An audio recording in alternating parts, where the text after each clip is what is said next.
الله أكبر. تعال يا مدام.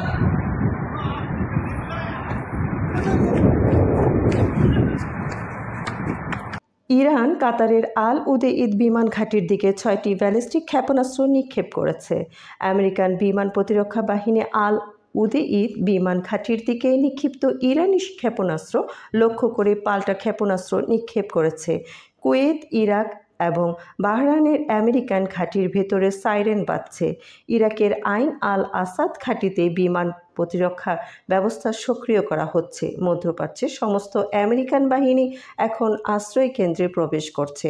সংযুক্ত আরব আমিরাত তাদের আকাশসীমা বন্ধ করে দিয়েছে। الله أكبر. تعال يا مدام.